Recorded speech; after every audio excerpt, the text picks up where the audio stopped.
Voz Semilla, polifonía de saberes. Una producción del Laboratorio de Educación y Mediación Intercultural de la Facultad de Filosofía de la Universidad Autónoma de Querétaro. Hoy en Voz Semilla tenemos a Rosa Maqueda Vicente. Ella es investigadora ñañú, poeta y cofundadora del proyecto cultural Yanfeni, especializada en oralitura ñañú y diversidad lingüística. Ha recibido reconocimientos como el Premio Estatal Orquídea de Plata en 2022 y el Premio Internacional Péndola Dorada en 2022-2023. Sus obras publicadas como Yandá Semillas en 2021 y Yasná Luz de Luna 2023 han sido traducidas a varios idiomas.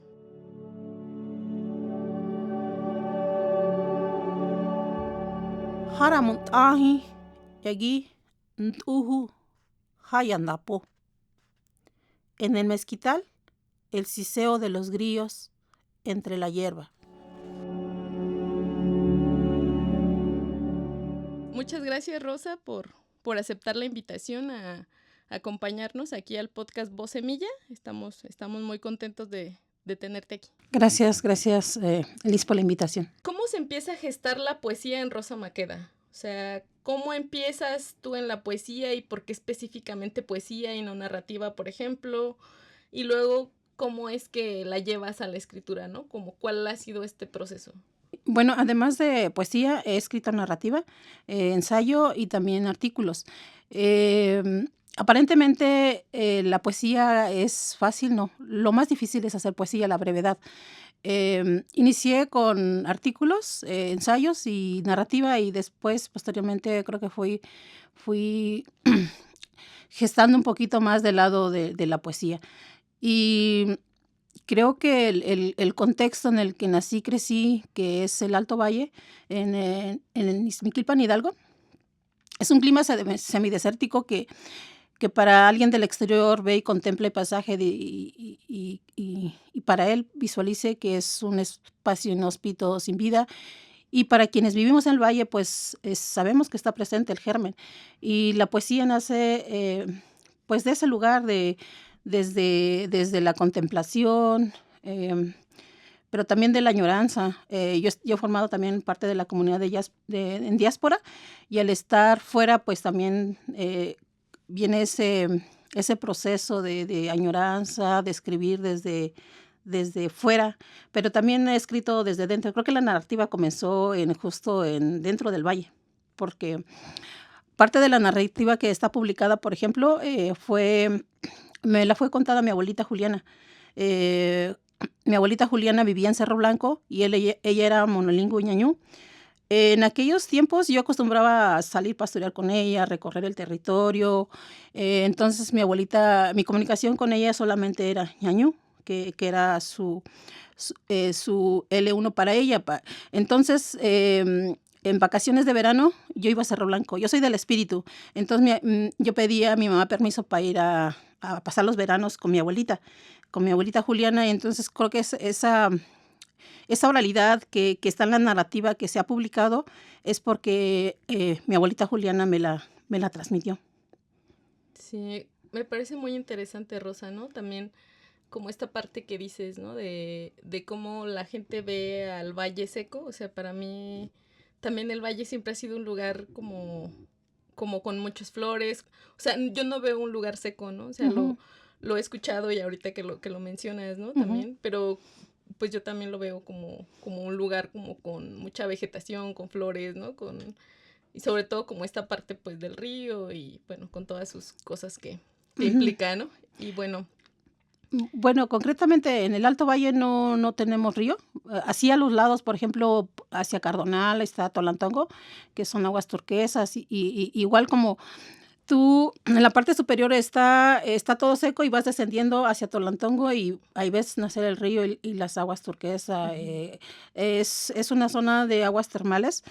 Entonces, por ejemplo, ahorita los garambullos es un árbol tipo como los órganos, pero con muchas espinas, pero su flor es muy bonita, sí, muy rica también y nutritiva. De las biznagas, los chilillos, las coas, las tunas. Entonces son Creo que al símil de las plantas, nosotros nos formamos como los nopales, como las biznagas. Cuando salimos fuera somos un poquito así ah, como calladas, pero tenemos también nuestro caparazón, pero creo que la fortaleza de haber crecido, degustado la fruta de silvestre que nace del valle, creo que es parte que también está dentro de nosotros. Claro. Y pues bueno, esta parte, ¿no? De tu poesía, donde dices, ¿no? Que viene como de esta contemplación, de la añoranza cuando estuviste fuera, de estas pláticas o de esta convivencia con tu abuelita Juliana. ¿Cómo haces o cómo logras, por ejemplo, llevar la oralidad o la tradición oral o estas cosas, ¿no? Como lo que decíamos, paisajes, actividades, flora, fauna, que a veces podrían parecer muy comunes, ¿no? Para quienes son parte del valle o para quienes lo conocen, y cómo las transformas tú en imágenes poéticas y pues qué te motiva como a hablar de esto. Bueno, ya me decías, ¿no? Un poco como la memoria con tu abuela, pero como cómo haces, ¿no? Como tu trabajo de verlo distinto, ¿no? O sea, es como una parte que a mí la poesía siempre me ha parecido como muy interesante, ¿no? Cómo tomas como lo cotidiano y lo vuelves poesía. Creo que una parte de escribir es una parte también de ser generosa, en cuanto a uno compartir lo que escribe.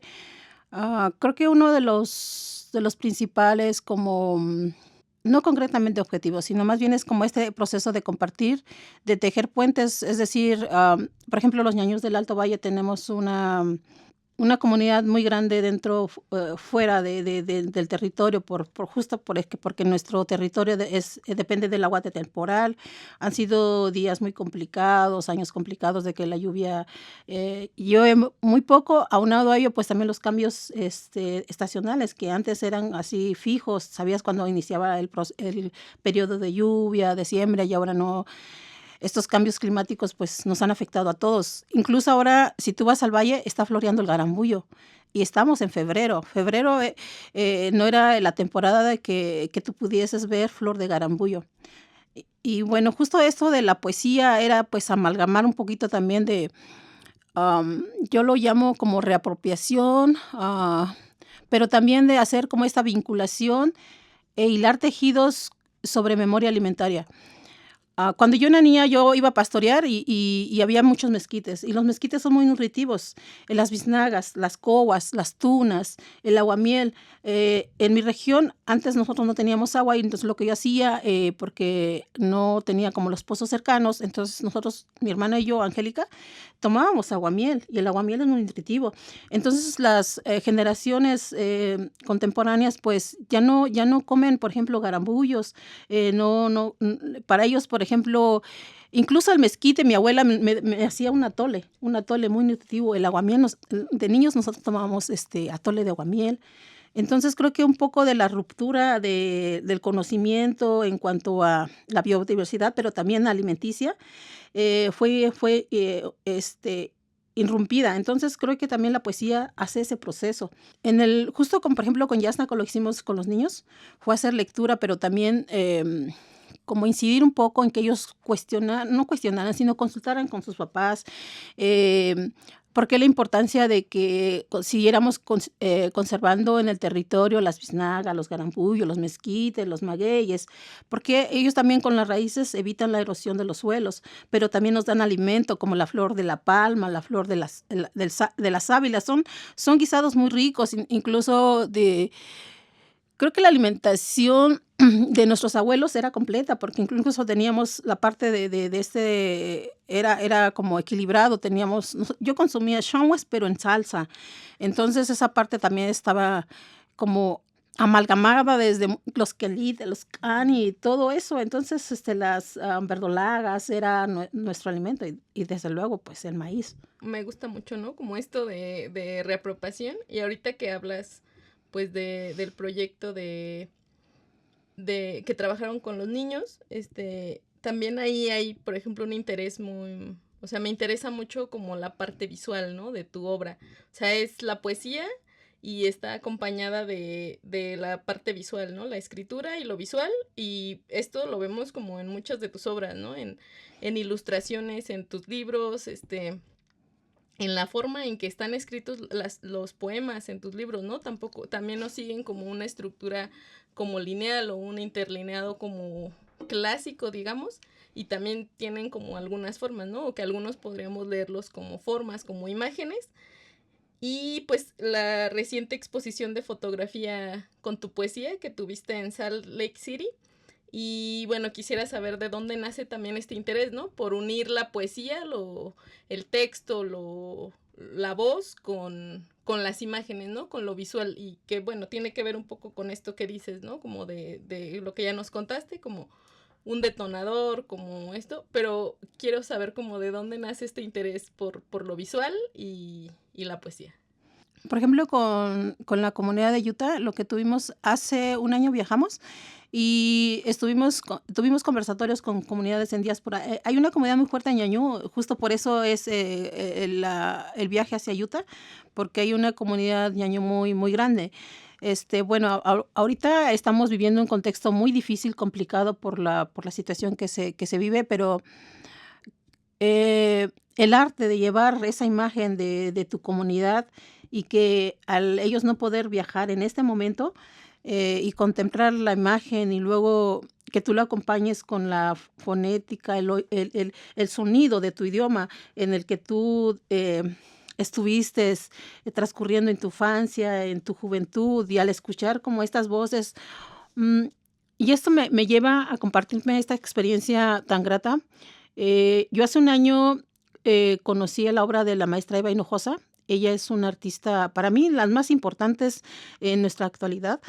Ella ella trabaja mucho el contexto de la simbiosis entre tejidos. Dentro del conversatorio nosotros siempre acompañamos como las obras, tenemos una obra del maestro Edgar, que es, bueno, él se llama Tutubishi, y también yo llevé a la comunidad en diáspora este pájaro, porque para nosotros es muy importante dentro del valle. Quienes conozcamos la importancia de esta ave, y cuando ellos, por ejemplo, con los niños he trabajado mucho con Tutubishi, con el ave. Pero regresando a la imagen de la maestra Eva, dentro de la sesión,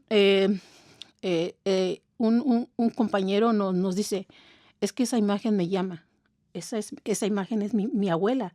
Y dice, yo veo la imagen y es mi abuela, dice ella, dice, yo no había contemplado a mi abuela hasta este momento. Cuando yo entro y veo la imagen, para mí fue un detonante de muchos recuerdos. Recuerdo cuando mi abuelita me daba de comer, cuando no había alimento, y mi abuelita me conseguía, porque éramos muchos, mi abuelita nos daba comida y ella procuraba siempre que el alimento no faltara.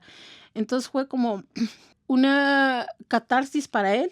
Entonces por eso creo que considero, desde lo que yo he trabajado, compartido, que la imagen es una herramienta muy poderosa para realizar conversatorios, pero también para detonar la escritura. Y bueno, también uno de las herramientas en los talleres que imparto es también trabajar la imagen, la memoria, porque lo comento, todos tenemos la potencialidad de escribir, solo que debemos, como cualquier ejercicio, profesiones, de realizarla, de no dejar de escribir. Comenzamos con una oración quizá corta, pero quizá si después nosotros somos generosos y compartimos lo que escribimos, quizá podamos también nosotros como compaginar con otra persona que tiene la misma vivencia, y es cuando se hace como, yo lo llamo como la autenticidad de una obra o de alguien que está escribiendo. Pues es importante, ¿no? Esto que nos dices, ¿no? Porque a veces no nos pensamos como, o sea, como escritores, y siempre decimos como, ay, me gusta, pero no nos pensamos, ¿no? Y como este puente que haces tú con la imagen, creo que es importante, ¿no? Porque hay personas que dicen como, ay, bueno, yo soy bueno a lo mejor en la fotografía o en la pintura o en otro tipo de arte, pero no lo vemos o no lo alcanzamos a ver como poesía, ¿no? O sea, también como la parte visual o como esto que mencionas, ¿no? Como detonar y y preservar la memoria, ¿no? Que me parece como una parte muy, muy importante. De también como hasta la memoria como, sí, como visual, ¿no? De, por ejemplo, cómo van cambiando los cerros, o sea, cómo de repente es un cerro y de repente ya hay casas, o no sé, ¿no? Como esta parte, ¿no? También de la flora y la fauna, que pues ya van desapareciendo, y como esta cosa de también las cosas que son importantes para los ñañús, por ejemplo, ¿no? O sea, lo que decías de este pájaro, que en otros lados puede ser como solo parte de la biodiversidad, pero a lo mejor en el valle es como un pájaro sagrado, ¿no? Casi. Entonces, me parece como muy, muy importante. Sobre esto, bueno, ahora te quiero preguntar sobre Yanfeni, ¿no? Sobre tu proyecto, que me parece un trabajo muy, muy hermoso, muy pertinente, y que también está ayudando a la revitalización lingüística, ¿no? Del ñañú. Y bueno, quisiera saber pues cómo surge Yanfeni, qué motiva a su creación, quiénes participan, y no sé si en algún momento hay un interés por publicar a otras personas, porque pues lo que entiendo es que ahorita solo han trabajado con tu obra, y como esta parte de los talleres, de lo visual con los niños, y no sé, quisiera saber un poquito más de ese proyecto. Yanfeni es un proyecto autogestivo, colaborativo, y la idea nace de esto que nosotros en la comunidad lo realizamos. Tú sabes, porque formas parte, tus padres también forman parte de ahí, de que muchas veces, aunque un ñañú esté fuera, el ñañú sigue trabajando por la comunidad. Y cuando uno está dentro, aporta lo que tiene, o la posibilidad que tiene. Y esto no solamente con los ñañús, sino con otras comunidades, de que cuando se hace una celebración, se lleva comida, el otro lleva bebida, el otro aporta para la música, para toda esta multiplicidad. Pensando en este hacer del que yo crecí y que viví a través de mis padres, mis hermanos, inicialmente, yo siempre, tú sabes que estoy hablando como el proceso de hace 10 años, en que no existían escuelas. Afortunadamente ahorita sí existen escuelas que te den clases en tu idioma, que es fuera estoy hablando fuera de la educación formal. Están como Ogamuy, en el Valle del Mezquital, está Cerritos, que es una escuela que tú vas y tomas clases de ñañú y te enseñan. Está, por ejemplo, Álvaro, el maestro Álvaro, que él da clases en línea, y tú puedes ir y da sesiones de ñañú y te enseña.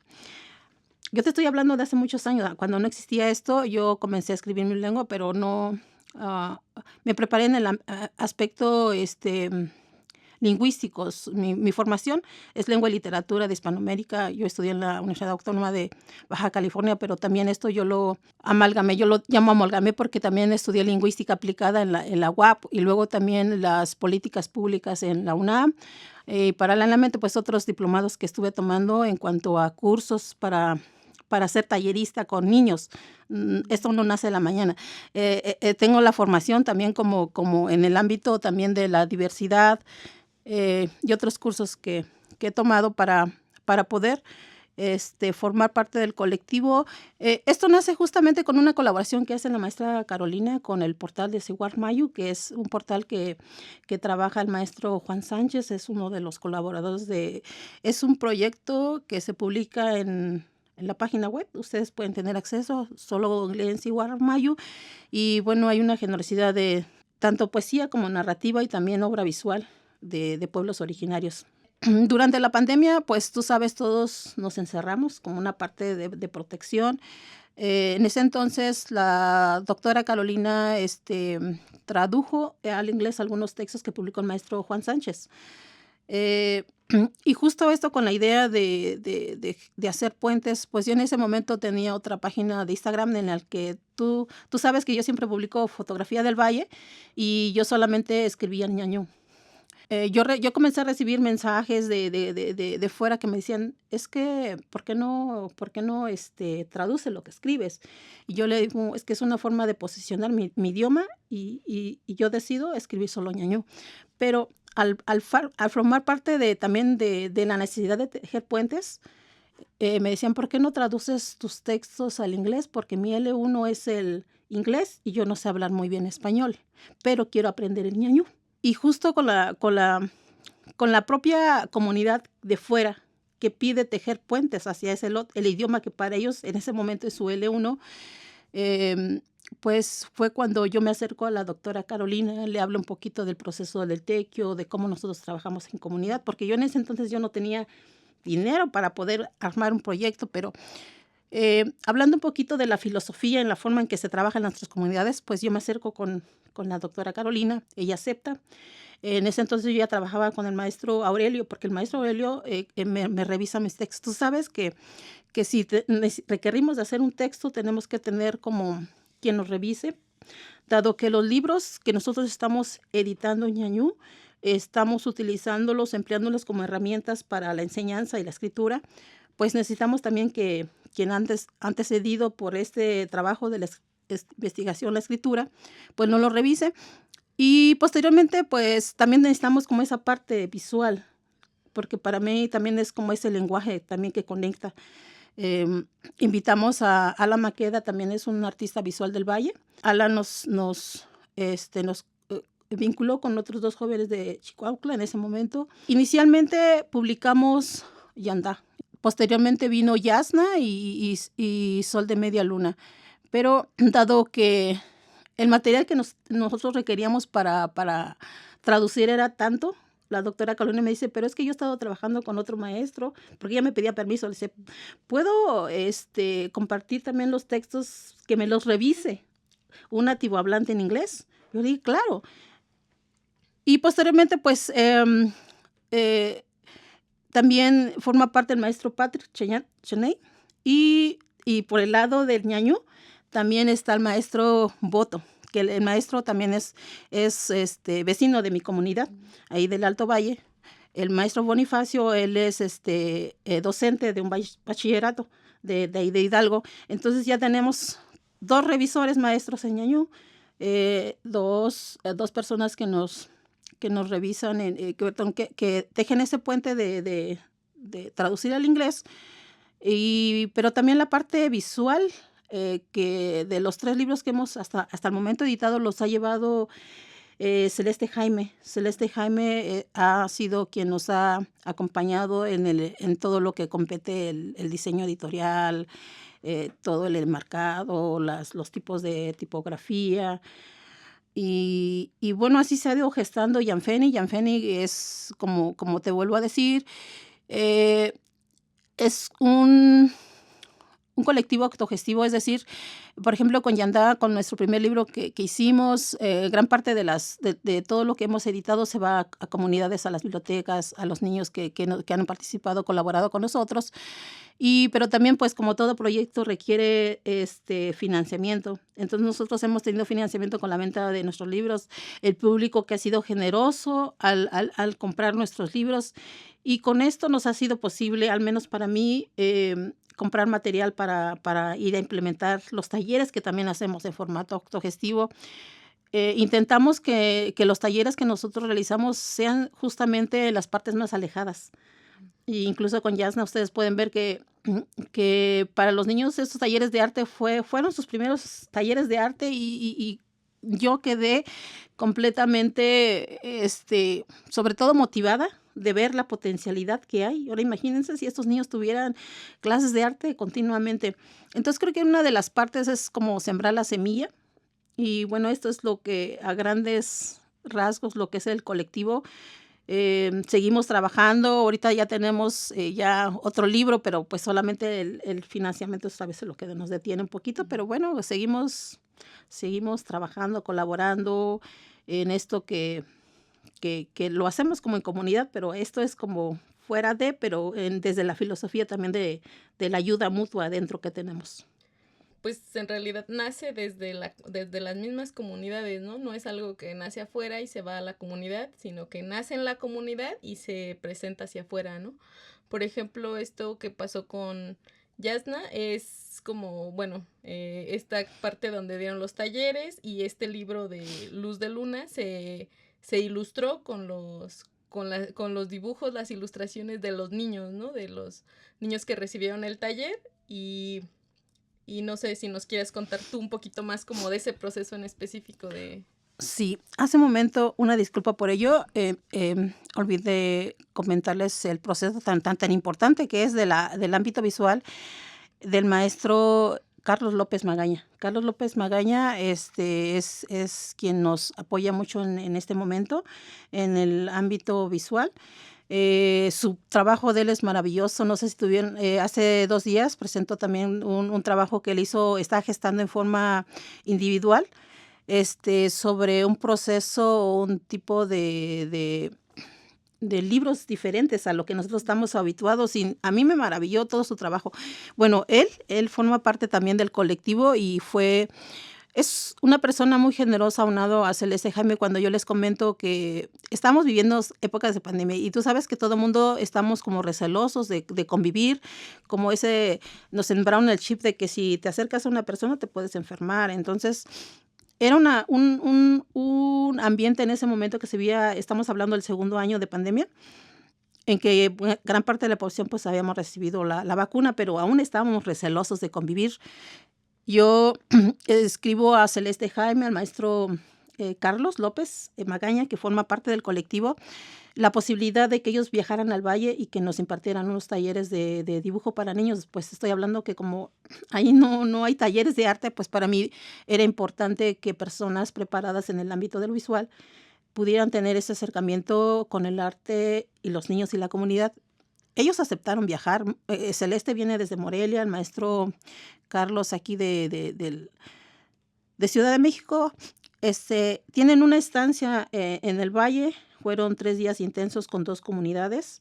Pues para ellos creo que fue un reto muy grande de intentar como resumir las técnicas. Ellos empezaron con técnicas de blanco y negro, con hojas de rotafolios, hojas blancas, un poquito para que los niños se soltaran. Trabajaron con gises, con colores, pero lo que nosotros deseamos de la colaboración de los niños es que ellos, a través de la lectura de una poesía bilingüe, es decir, yo realizaba lecturas de unos textos que escribí encaminados para un público infantil, que es un público muy difícil, porque los niños son sinceros. Ellos te dicen, si no me gusta, indijo, te dicen, ¿no?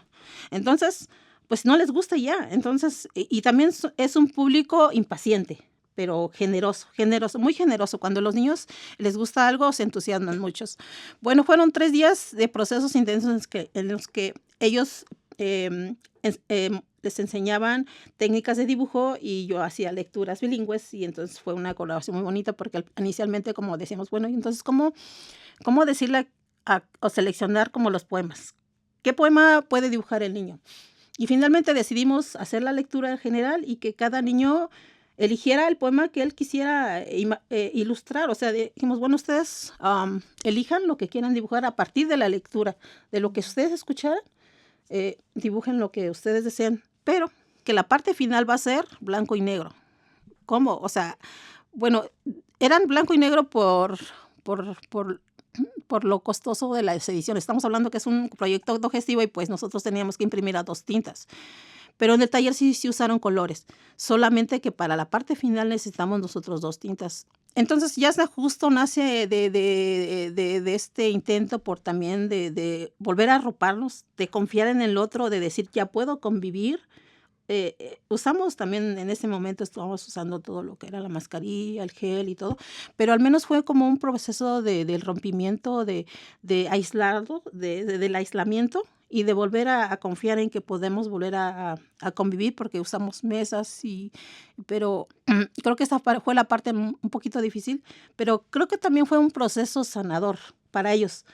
Entonces, para mí, Yasna ha sido un proyecto muy significativo, donde está también la mirada de los niños, lo que sentían, lo que sienten, lo que expresan, y también el potencial que luego a veces pensamos que por las edades no pueden realizar. Pero tuvimos en el taller niños de 3 años, y ellos fueron los que hicieron como una especie de haikus, yo los llamo así, porque empezaron a dibujar las hojitas del mezquite. Hay un poema que alude al mezquite dentro del poemario y los niños comenzaron con las rayitas y a mí me impresionó.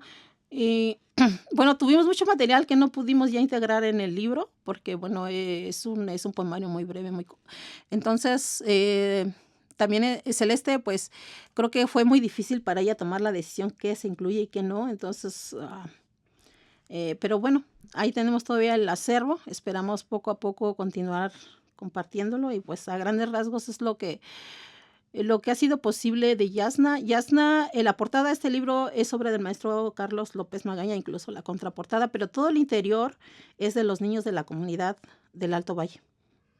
Claro, sí, pues me imagino, ¿no? Como este proyecto está lleno como de muchos sentimientos encontrados, ¿no? Como esta parte que mencionas, pues, de la pandemia, pero también como empezar a salir de la pandemia, pero también empezar a reencontrarse con sus raíces, con sus abuelos, con su entorno.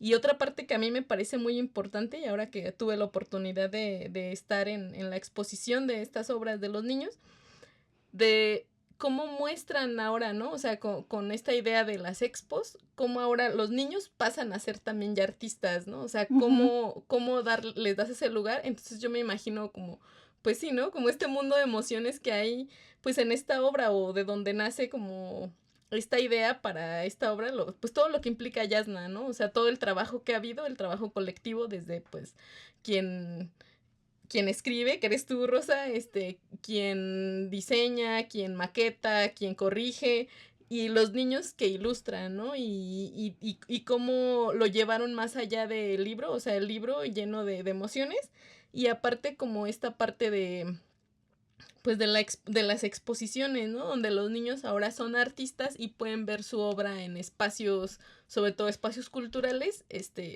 puestas para que la gente las vea, ¿no? Entonces, eh, ¿cómo, o sea, como a partir de esto, cuál ha sido como la importancia de trabajar específicamente con las niñeces? Y ellos cómo han recibido como todo esto, ¿no? O sea, como toda esta parte de voy a ilustrar un libro, después van a presentar mi obra, y, o sea, cómo lo reciben ellos, ¿no? Y también como pensando como en el momento específico, ¿no? De salir de la pandemia, o sea, cómo los viste a ellos, como... Pues creo que la parte más emotiva fue cuando, después de editado los libros, nosotros regresamos ese trabajo a ellos. Y ellos en ese momento se vieron como parte de esta colaboración y ver su obra integrada en un libro publicado y además que fuese traducido en ñañú, perdón, que fuera escrito en ñañú, fuese traducido al español y fuese traducido además al inglés y ver su obra amalgamada en esta obra, creo que fue la parte más, para mí más, como esa parte de que te dices, bueno, el camino valió la pena. Nosotros a cada colaborador le llevamos la obra y se la entregamos. Aunado a ello, pues están también las donaciones a las bibliotecas de las escuelas del Valle y parte de las bibliotecas que existen en el Alto Valle. Y creo que la parte de que los niños ven su obra y que regresa a ellos, porque muchas veces las colaboraciones se dan de dentro, no, de fuera hacia adentro y ya no retornan. Y en este caso, pues la obra se le regresa a los niños, se le regresa en forma de libro.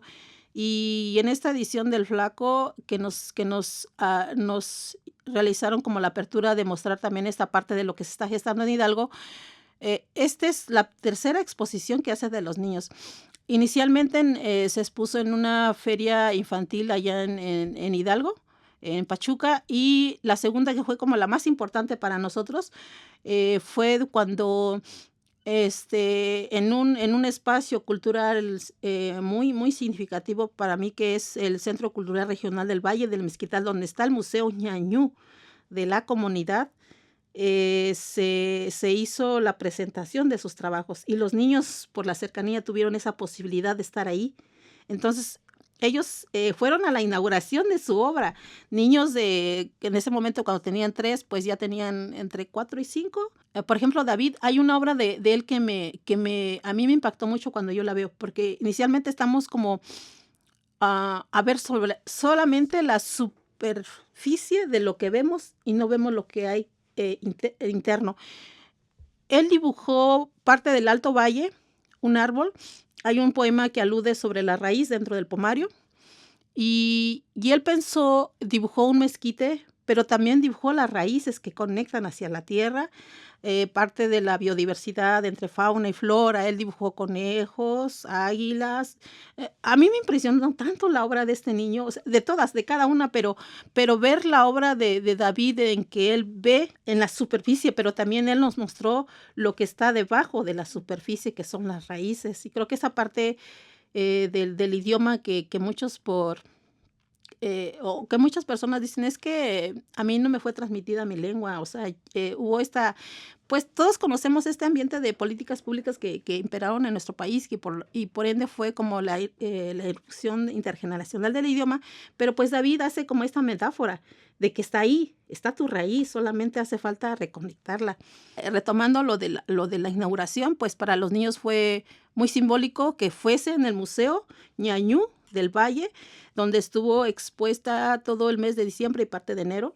Ellos acudieron, hicieron el corte de listón, vieron su obra ya también compartida con otros niños y verse que ellos tienen también el potencial, creo que fue como la parte más significativa para ellos. Claro, sí, esta parte que te digo, ¿no? Ahora ellos siendo los artistas, ¿no? Y como darles ese lugar, ¿no? Sí. De ustedes son los artistas, ustedes son quienes cortan el listón, ustedes están aquí presentando su obra, ¿no? Eso me parece como muy, muy, muy, muy importante para motivarlos y para realmente es como ese trabajo que vale la pena en la comunidad, ¿no? O sea, que de ahí pueden salir otras cosas y que estos niños ya van a tener como esta chispita, ¿no? De decir, puedo hacer esto y puedo hacer más, ¿no? Y bueno, también como en la parte lingüística con los niños, me gustaría saber cómo, pues, cuál es su percepción, ¿no? No sé si algunos todavía tienen la lengua ñañú como L1 o la tienen como L2 o no la tienen, o sea, cuál es como su percepción al menos de los niños como de esta zona del Alto Valle hacia la lengua ñañú.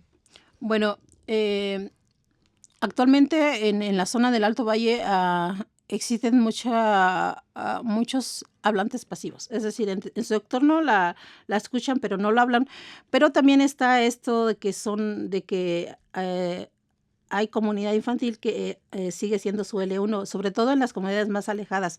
Te compartí hace días sobre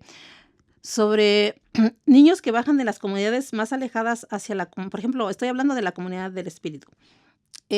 Bajan niños de la comunidad del Boto, de Chalmita, donde ellos todavía, para ellos es su L1, de comunidades más alejadas que bajan hacia el Espíritu. Y entonces, al ellos también convivir con los niños que son hablantes pasivos, pues comienzan también ellos a hacer parte de esta inmersión de la lengua, pero también como para que los niños que no la hablan, pues comiencen también a tener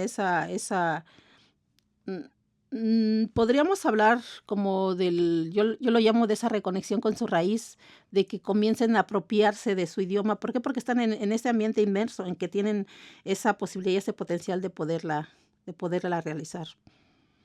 Entonces creo que si bien no hay gran parte de la comunidad de todo el valle, estoy hablando de todo el Valle del Mezquital, no propiamente del Alto Valle, su L1 para ellos en este momento ya no es el ñañú, pero sí tienen la posibilidad de reaprenderla por aquellos que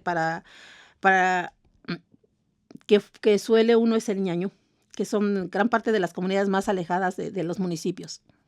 Sí, pues sí, como esta parte, ¿no? De ver que la lengua no se ha muerto o que muchos dicen, ¿no? Como ya no hay hablantes o todo está, que dices, ¿no? Sobre las políticas, que ya hemos escuchado mucho, pero que al final pues es una esperanza, ¿no? De decir, hay lugares donde sí se está hablando y esto, ¿no? Donde se está compartiendo están conviviendo los niños y se están comunicando en la lengua ñañú, ¿no? Sí, una parte creo que también muy importante han sido como al menos de compartir el legado que tiene tu cultura. En los últimos años, pues a través de muchas personas que se han dedicado desde diferentes ámbitos antropológicos, lingüísticos, literarios, pues hemos como compartido como el gran legado que tiene la cultura ñañú, de los lugares donde todavía vemos es que están presentes como Teotihuacán, Tula, eh, que ellos formaron parte de esa comunidad y decir, es que tu legado también está presente ahí, entonces tu cultura forma parte. Imagínate qué tan importante ha sido tu cultura que has sobrevivido hasta este momento. Entonces, cuando también se le comparte como la historia a los niños sobre quiénes son los ñañús, ellos se fortalecen mucho, dicen, oh, es que los ñañús somos esto, hemos hecho esto otro. Y creo que eso le fortalece mucho como la necesidad también de sentirse, es que yo quiero también volver a reaprender el idioma de mis abuelos. Entonces creo que también compartir un poco de la historia que no fue contada propiamente por las escuelas, ha sido también como esa herramienta tan poderosa para también con ellos, de sentirse y de querer, incluso no solamente con los niños, con los jóvenes también, ¿eh? Tengo, he visto también procesos de identidad, de reapropiación, de cuando dicen, yo me reconozco ahora como ñañú. ¿Por qué? Porque yo crecí dentro del contexto ñañú. Tú sabes que hay como esta, bueno, no lo llamo como diálogo conversatorio de que si no eres ñañú porque no hablas el idioma, que no eres náhuatl porque no hablas el idioma, pero si creciste toda tu vida, has tenido el pensamiento, la filosofía de tu comunidad, sabes todo el conocimiento de la biodiversidad de tu territorio, eso no te dice que no pertenezcas a esa comunidad. Bueno, desde mi percepción. No sé, este concepto hay todavía que seguir dialogándolo. Claro, ¿no? Y eso me lleva también como a pensar, bueno, como en esto, ¿no? O sea, por ejemplo, como esta parte del reconocerse, de la identidad, una del ser indígena y de ser ñañú, ¿no? O ser mije, o ser náhuatl, o sea, hay como un proceso, ¿no? También propio o sea, cada persona estamos como en nuestro propio proceso Ujú. de reconocernos, de reconectar, y de, ¿cómo decirlo? Como no de valorarlo, porque creo que, o sea, como dentro de nosotros está como ese fueguito, ¿no? Del ser, ser descendientes de ñaños, por ejemplo, ¿no? En nuestro caso. Y ya para cerrar, ¿cómo, cómo cómo fue tu proceso de darte cuenta que eras ñañú o de reconocerte, de reconectarte, pues como de esta parte, ¿no? También con las imágenes, con la poesía, con la cercanía con tu abuela. O sea, ¿en qué momento Rosa dice como yo soy ñañú, ¿no? Porque es un Sí, proceso importante en cada sí, sí. persona.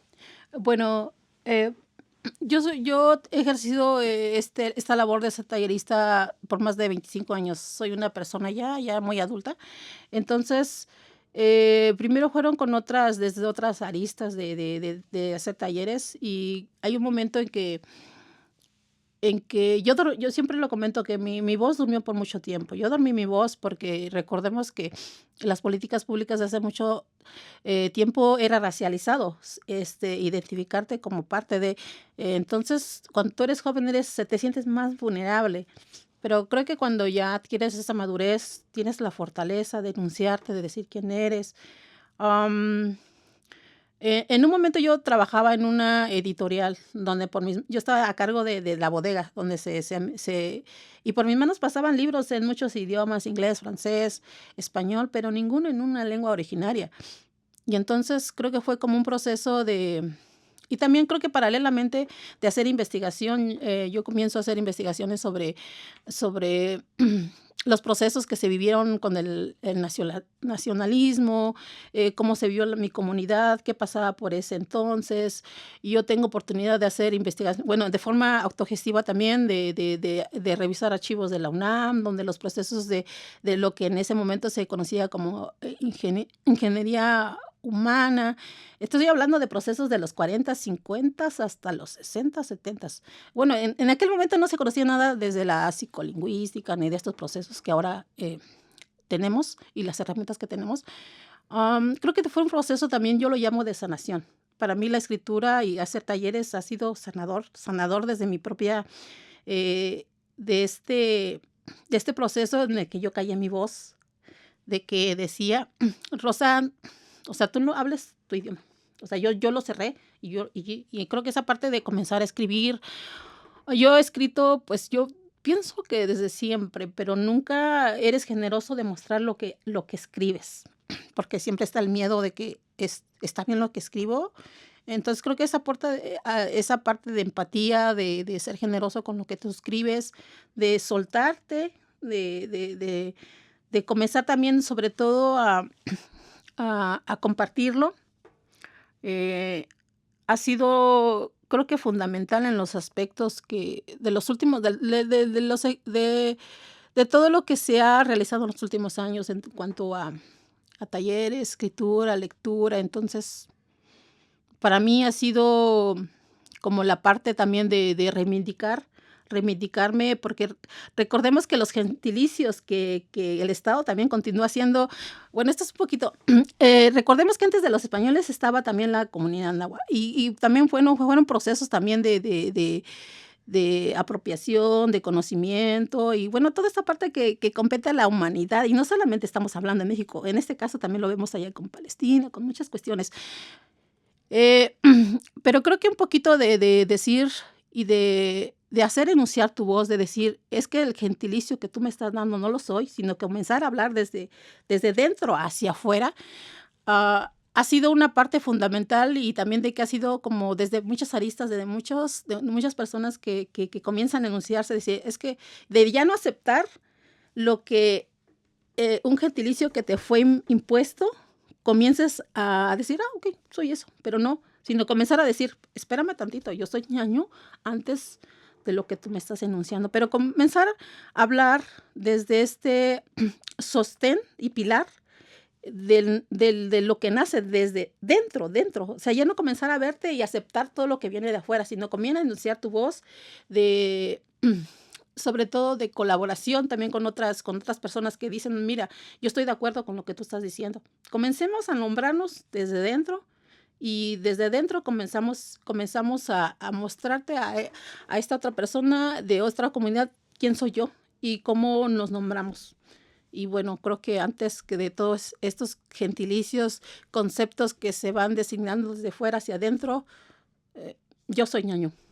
Muchas gracias, Rosa, por esta charla. Nos gustaría como extenderla, pero ya sabes que el tiempo y tú también tienes como otras cosas. Entonces te agradecemos mucho que hayas aceptado la participación en este podcast, Voz Semilla. Y pues muchas gracias, Rosa. Gracias a ustedes. Hasta pronto.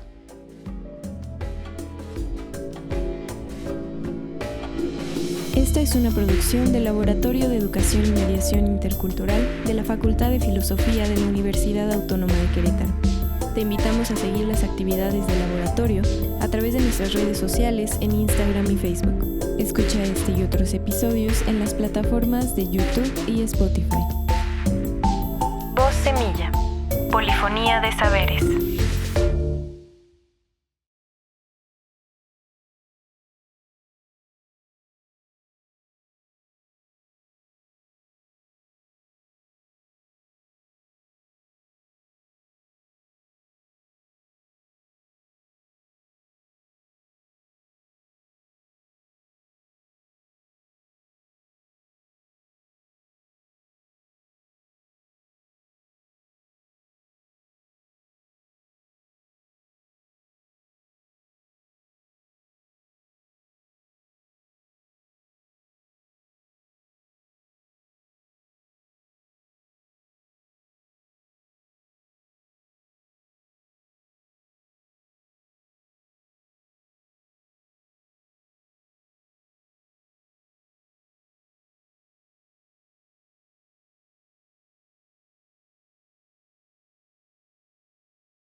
Hay uno de la abuelita. Pero no está aquí. Bueno, está otro acá.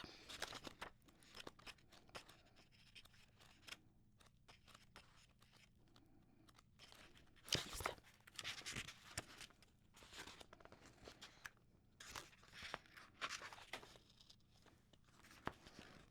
Jara deni hain. Is not here, is not your house. Embami, hanunasi, mah hain. Gato yaku, shidim pefidunti. Nuwa, beingine, gibeni, geriyi, siku, beni, handirañu, rasi hain. ¿Quién recoge la cosecha? In the vegetable fields, in the flower fields. En caminos de peras, uvas, girasoles, manzanas, tomates, almendros y nogales. Nubes de pesticidas, espaldas multicolores. En parcelas de avena, tabaco y cebada, acres de pistacho, kiwi y lechuga. ¿Quién alimenta a la población? ¿Quién fabrica tus ropas? En talleres de maquila, el trazo de las formas, el espacio que no se mira. Bajo el sol de mediodía, la cosecha de canola. Nadie le dijo a las aves dónde sus alas posar, dónde sus alas remontar. Acompaña, hermano, ese cuerpo envejecido, no lo olvides. Ayer colocó en tu mesa la cosecha de sus manos. Is not here, is not your house, be envy. Entre cielos azules, acompañados del viento, un águila emprende su vuelo. Sus alas ya nunca tocarán la tierra. Al lado del camino yace un cuerpo marchito. In the flower fields, los sueños de esos muertos, ¿dónde reposarán?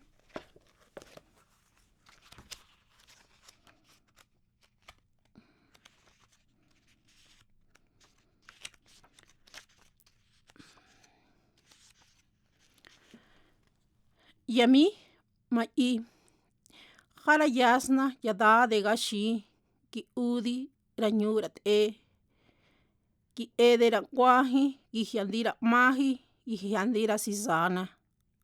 Rate jarate, jara fonti bikati, pinsaya, jara ye, nera yonti, yamifi de gaza, temi, bai. Yandiran ahi, jara ede, yashi, jara se yado, hayat se yanespi, gi ede, yantuhu yashi, yantuhu manini. Rinoya nyatsi, pijadunti yanfadi, hanuna ya shinhai, gi ede, kipui, anya, shamui, nubie, rantahi piñani, y a mí, ma'i, ligüenda. Los rostros de mi raíz. A veces, solo a veces, en la claridad de la luna, los ojos de las hojas señalan el rumbo de las cosas. Mira la milpa, la palma, la luna, el jagüey, los espejos cotidianos. El tiempo sobre el tiempo.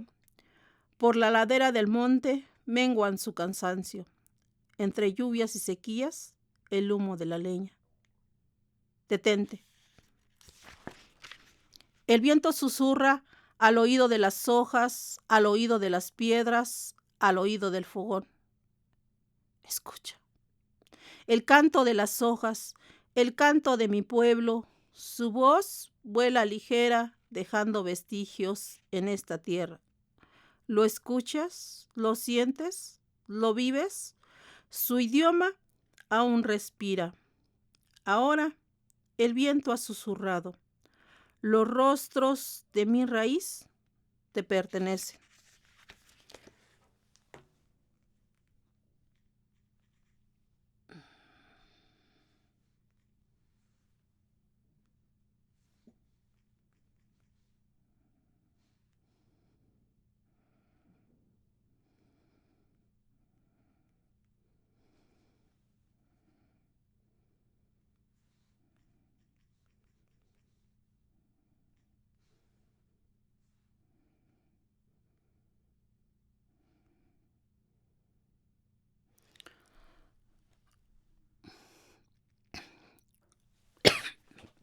Macanda.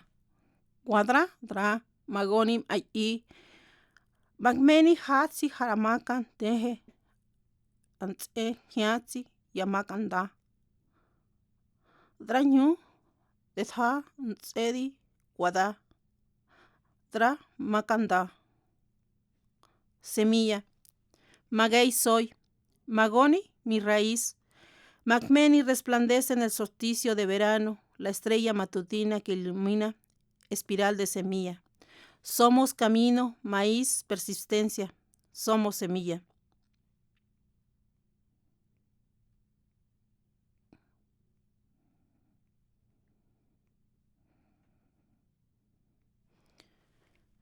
Yanfati. Sit oran ahi, te de yantuju, te de yayogua. Piñatsi, yanoya, haramahetsi, yanfedi. Yakoi, hayato, magayohe. Yanyuma yabu. Hayandahi, rantahi, pitemi, rasipa, yoshipa. Hamada, magmeni, kuikulko, sibil chaltun, antigua sinija, gangeni, bija, iriyi, magoni, donija, yanchuni, donija, exakalkangi, nubija, riyi, harasiteje, harasundangu. Haramahetsi, pitagi, yangui, shija, yangui, haramahetsi, gangemada, wai, muye. Yamishmi pani, hayasiteje, rangu, haramakmeni, neyadangangu. Haramfeni bija, exakalkangi, yanda, hindamedi, yashahu, yangui, bibe, haramahetsi, neyashimhai. Yantahi de ganfeni, radanga, exakalkangi.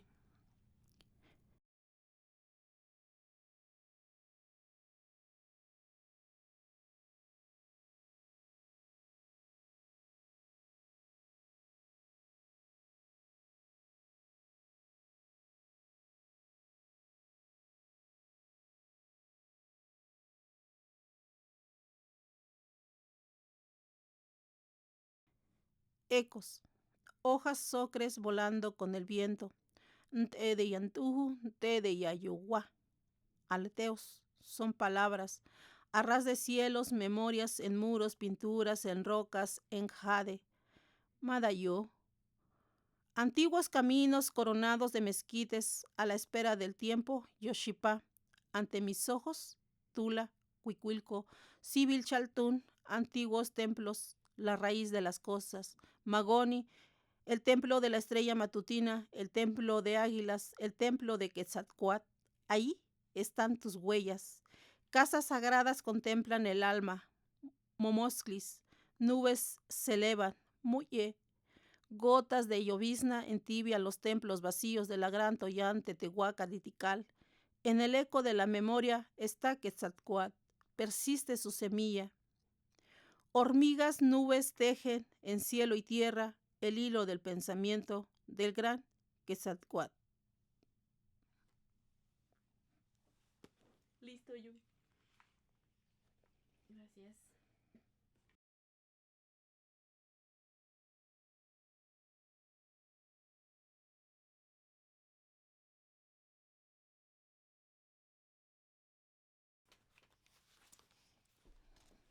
Tú me dices.